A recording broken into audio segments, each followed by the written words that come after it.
isyanan alama yudiroman. Assalamualaikum warahmatullahi wabarakatuh. Waalaikumsalam warahmatullahi wabarakatuh. Bentuk pelajaran dulu, Ustaz.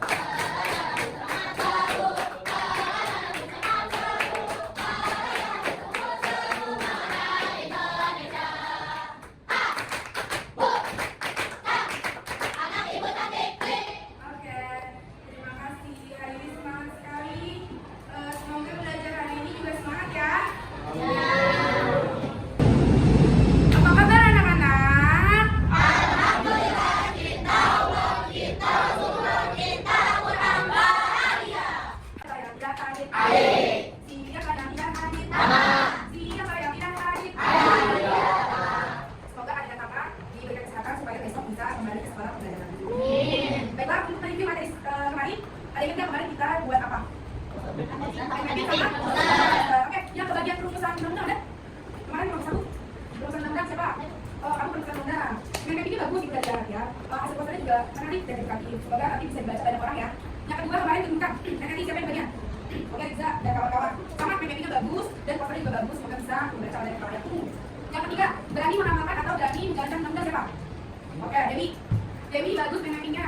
Cuman posternya mana Dewi? Terlalu polos gitu ya Dewi ya. Nanti kalau memang mau dibenahi boleh ya. Biar dapat uang. Semuanya udah bagus, sudah kreatif, sudah bersama ya. Semoga materi kali ini atau kegiatan belajar kita hari ini bisa semangat materi sebelumnya. Oke, baiklah, hari ini kita masuk ke bab baru yaitu bab peraturan di negaraku. Ya. Sebelum masuk ke bab ini ada yang bertanya nggak atau memiliki materi kemarin yang lewati apa dalam semua? Seperti biasa kalau ada yang tidak ngerti bisa orang ya. Di jam orang normal aja ya, pulang sekolah sampai jam 2 masih tugas. Let's go, kita bahas tentang bab 3 peraturan di negaraku. Nah, di bab ini ternyata menyakuti banyak peraturan nih, ya. Salah satunya peraturan di rumahku. Nah, biasanya peraturan di rumah itu turun-temurun dari nenek sama kakek, dari uyut sama buyut, dari nenek moyang, ya. Contoh yang pertama adalah sopan santun. Pasti kita di rumah diajari sopan santun ya sama ibu ya. Contohnya kayak masuk rumah, assalamualaikum, ya. Ninggalin rumah, assalamualaikum, cium tangan, ya. Itu adalah peraturan turun-temurun dari nenek kita. Yang diteruskan oleh orang tua kita sampai pada kalian mungkin dan harus nanti ketika kalian jadi orang tua sama ya ke anaknya juga diturunkan peraturan tersebut supaya anak-anak kita tuh nanti terbiasa untuk melakukan sopan dan santun. Yang kedua, menjaga etika ya, pasti kita diajarin menjaga etika dimanapun kita berada ya. Misalnya lagi di transportasi umum ya, misalnya yang kedua sedang di rumah orang lain ya, di rumah om, di rumah tante, atau di rumah temannya ibu, temannya ayah ya, dan di tempat-tempat umum lainnya pasti diajarin etika. Pasti kalau kamu lagi transportasi umum lagi terus kamu tiba-tiba teriak gitu, pasti mamanya pada ngapain teriak-teriak gitu, atau kalian di gelantungan di kereta gitu, pasti ditegur sama orang. Karena apa? Karena itu sudah peraturan turun-temurun dari ibunya mama kalian semua dan ayah ya. Yang ketiga, menjaga adab ya. Gak mungkin dong kita di rumah orang kita duduknya kakinya di atas yang naikin meja kaki kita, pasti diajarin sama orang tua kan nggak boleh gitu. Bahkan di rumah sendiri aja nggak boleh, apalagi di rumah om. Lanjut. Contoh peraturan di rumah, tidak boleh berkata kasar di rumah. Sejak kecil anak diajarkan menjaga tutur kata agar suasana rumah jadi harmonis. Benar. Coba bayangkan di dalam rumah itu semuanya ngomongnya kasar. Contoh ya, kambing nih, lo kambing berarti kamu mamanya kambing dong, gitu. Berarti kamu kambing juga dong, kamu anak kambing, kamu kambing dong. Ya, jadi nggak harmonis ya. Itu bahasanya masih kambing, belum hewan-hewan lainnya. Makanya dibuatlah peraturan di mana tidak boleh berkata kasar. Supaya apa? Supaya harmonis. Ya, kita anak manggil orang tua ayah, papa, bapak, gitu ya. Manggil ibunya ibu, mama, bunda. Manggil adik-adik, abah, kakak, ya. Atau manggil diri sendiri, aku, saya, atau nama Askia, gitu. Bukan, gue mau makan, siapin makanan gue. Itu nggak boleh. Jadi apa? Jadi nanti nggak ada keharmonisan di dalam keluarga. Ya, padahal keluarga itu adalah madrasah atau sekolah pertama untuk anak. Yang kedua, itu membantu pekerjaan rumah, seperti nyapu, cuci piring, ya. Pasti di antara kalian di sini pernah nyapu, biar walaupun nggak rajin, walaupun nggak sering, tapi pernah nggak? Siapa yang pernah nyapu? Kiki pernah nyapu nggak? Pernah. Ngepel, cuci piring, tidur, ya. Ternyata alhamdulillah dalam satu ini untuk pekerjaan basic rumah tangga itu bisa ya. Karena apa? Karena sudah dibuat peraturan sama ibunya. Habis makan cuci piringnya sendiri. Siapa yang mau cuci piring kamu? Biasanya ibu gituin, ya. Cuci langsung. Enak aja, siapa yang mau cuci? Ya. Ya. Lanjut, berapikan tempat tidur sendiri setelah bangun tidur, ya. Kenapa harus rapihin tempat tidurnya sendiri? Karena yang pakai tempat tidur itu siapa? Terus berharap mamanya rapihin itu lambat nggak dirapiin, ntar pulang ya tetap gitu kan. Harus kalian juga kan yang rapiin. Ya udah baca bawa tidur langsung rapiin. Jadi pulang sekolah, buka baju, mandi, makan, istirahat, tidur. Nggak usah rapiin lagi tuh apa namanya tempat tidurnya. Ya. Lanjut saling memberi salam ketika kami pergi. Yang tadi cerita tuh, ya itu nggak ada sepada kan di sini. Semua assalamualaikum kan. Atau misalnya kita main ke rumah apa namanya yang beda agama dengan kita yang tidak percaya, selamat siang, permisi gitu ya. Jadi nggak tiba-tiba nyolong masuk aja rumah orang boleh. Tetap dulu 3 kali. Kalau nggak dibukain ya udah jangan maksa ya. Permisi atau selamat siang, selamat pagi. Ya gitu kan. Pasti diajarin sama orang tua. Lanjut. Peraturan di sekolah tadi peraturan di mana? Sekarang peraturan di sekolah. Pertama menjaga ketertiban. Nah, ini yang masih kalian suka rabas aja. Contohnya apa? Tilawati. Jangan nah suaranya ya makin gede suaranya. Ayo. Ya kan? Yang laki ayo. Gitu, makin berisik. Padahal peraturan di sekolah itu harus menjaga ketertiban. Di kelas jangan ada yang berisik karena iya sih mulutnya enggak tangan. Iya, mulutnya di tangannya. Main bola.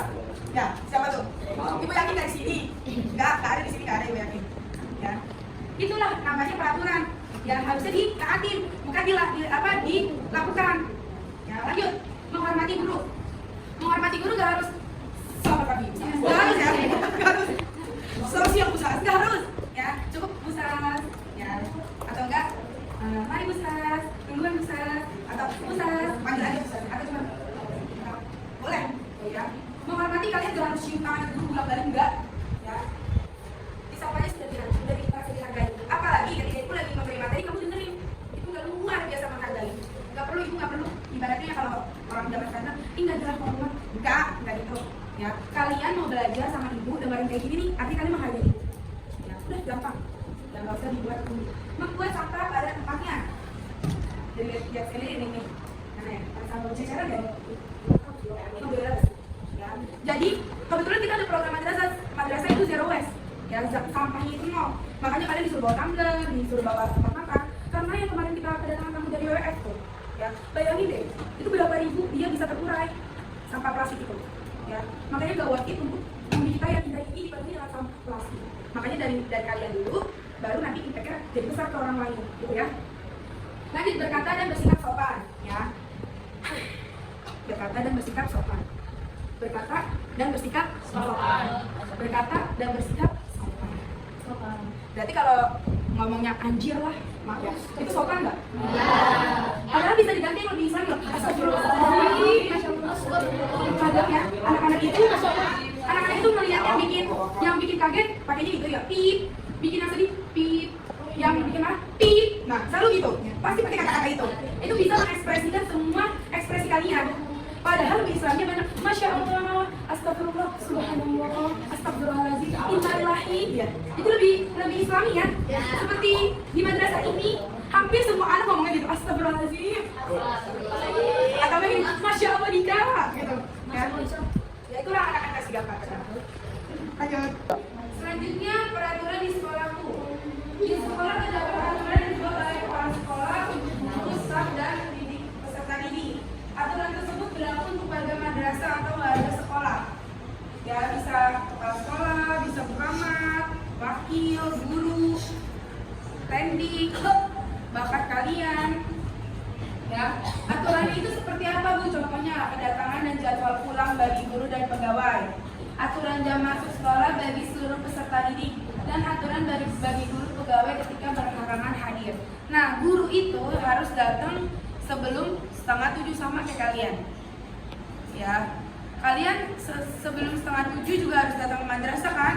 Tapi Ibu yakin di 81 nggak ada yang suka telat sih. Nggak ada ya? Nggak ada 81 mah rajin-rajin ya? Iya. Datangnya jam 6. Terus habis jam 6 langsung ambil wudhu. Terus langsung keluar sholat duha. The best sama ya emang itu tuh mencerminkan Dewi banget. Mencerminkan Dewi dan Lendra, bener. Nah lanjut. Ya kemudian jam kepulangan. Ya kalian pulang jam berapa?